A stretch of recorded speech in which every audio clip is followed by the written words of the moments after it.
So over this video guys is mag-review tayo after 2 weeks sa motor natin na Honda Wave RXX 110 Fi. So ito na siya ngayon. Yan na. Medyo pumogi na rin. So may mga ano tayo. Pinalitan, side mirror. Pinalitan na natin ng Street King side mirror. Yan na.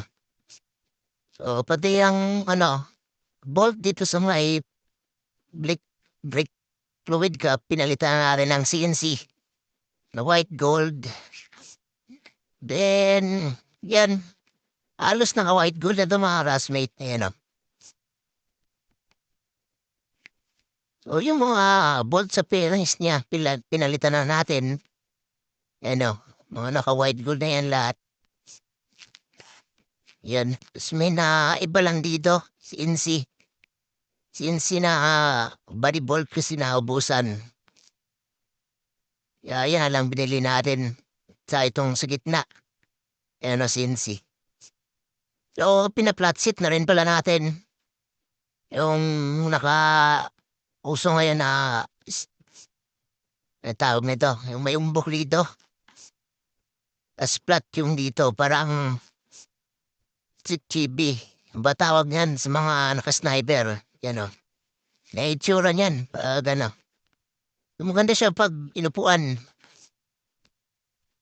Boss, may ano na rin tayo, may ano na tayo, temporary na plate number kasi nag-email si LTO na sa atin. So, ayan na siya. Yung gulong niya, yan ba rin? Lagi ba rin flat? Boss, pinalitan na natin ng interior.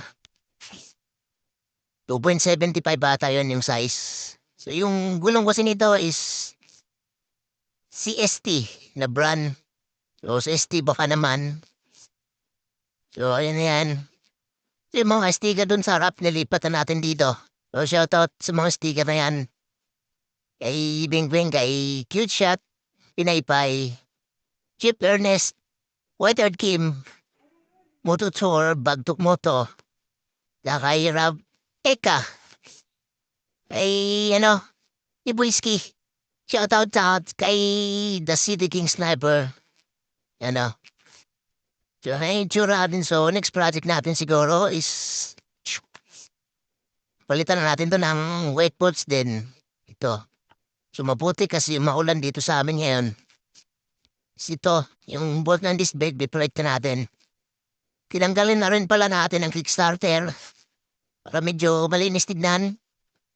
Tapos yung grab bar dito, tinanggal na natin.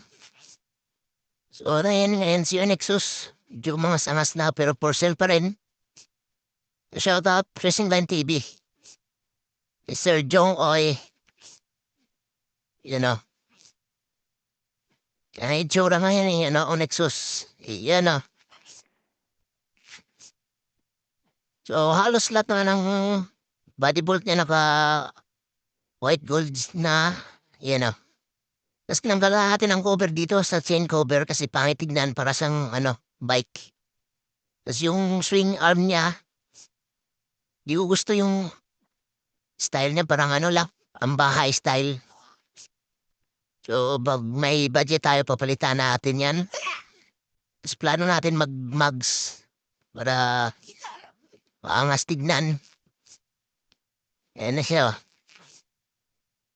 So, ayan lang guys yung update natin sa motor natin for sale. So, tinanggalan na rin pala natin ang sticker dito. Yung may nakalagay na special. So, para malinis tignan. Ang mukhang sniper kaunti. Mini sniper. So, ayan na guys. Shoutout Zero Limits, Bulopers, Buskok, and thank you GTB Unity Ride. Jeez!